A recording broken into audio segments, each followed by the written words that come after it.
प्रश्न पहा, 13व्या लोकसभेची स्थापना केव्हा झाली? तर योग्य उत्तर असणार आहे ऑक्टोबर 1999.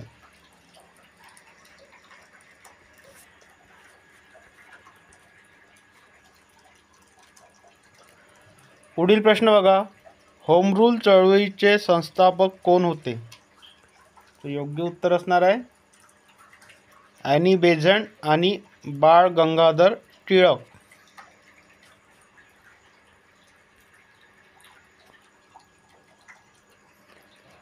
पुढील प्रश्न बघा, इंडिया टेस्ट फॉरेस्ट रिपोर्ट 2019 नुसार महाराष्ट्राचे एकूण भौगोलिक क्षेत्रफळ किती आहे? तर योग्य उत्तर असणार आहे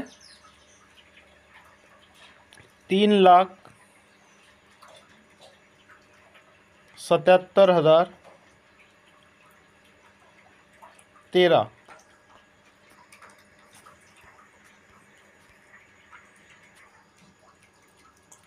पुढील प्रश्न बघा,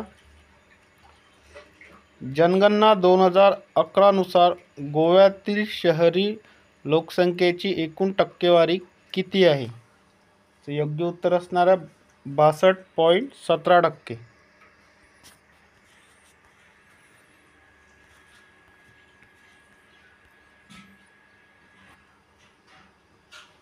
पुढील प्रश्न बघा, माघारी जाणाऱ्या मान्सूनच्या हंगामात वारा मुख्य भूभागाकडून रिकाम्या जागाकडे वाहते. तर योग्य उत्तर असणार आहे बंगालचा उपसागर.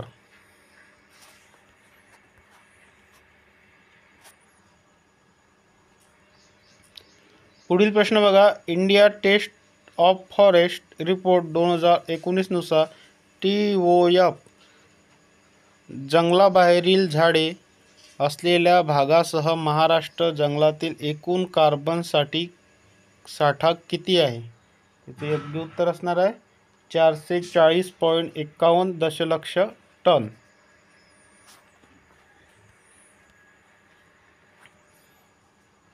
पुढील प्रश्न बघा, महाराष्ट्रातील पुणे येथे खालीलपैकी कोणती सत्यशोधक समाजाची स्थापना केली? त्याचे योग्य उत्तर असणार आहे ज्योतिबा फुले.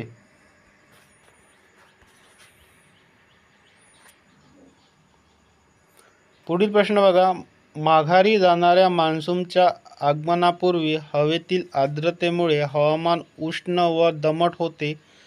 या घटनेला म्हणतात, काय म्हणतात? October heat.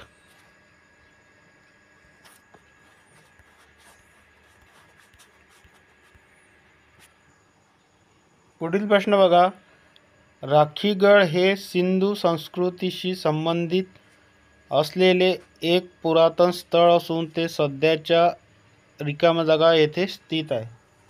तर योग्य उत्तर असणार आहे हरियाणा.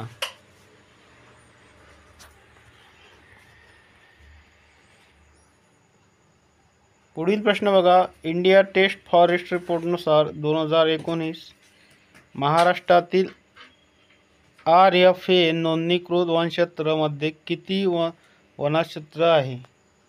योग्य उत्तर असणार आहे 61,579 किलोमीटर वर्ग.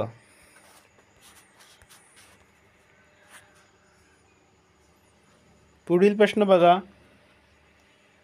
1812 मध्ये कोणत्या राज्यात भारतीय पहिला कागद गिरणी उद्योग स्थापन झाला? त्याचं योग्य उत्तर असणार आहे बंगाल.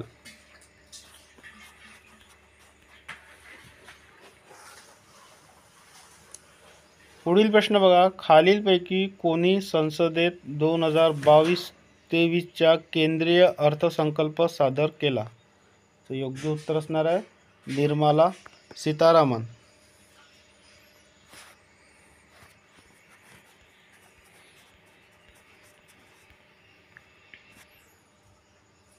पुढील प्रश्न बघा, भारतीय राष्ट्रीय काँग्रेसची स्थापना कोणत्या वर्षी झाली?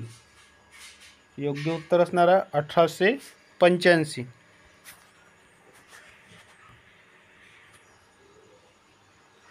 पुढील प्रश्न बघा. India state of forest report 2019 नुसार महाराष्ट्रातील नोंदणीकृत वनक्षेत्रातील ग्रीन वॉश पार्क क्षेत्राची टक्केवारी किती आहे? योग्य उत्तर असणार आहे 2.07%.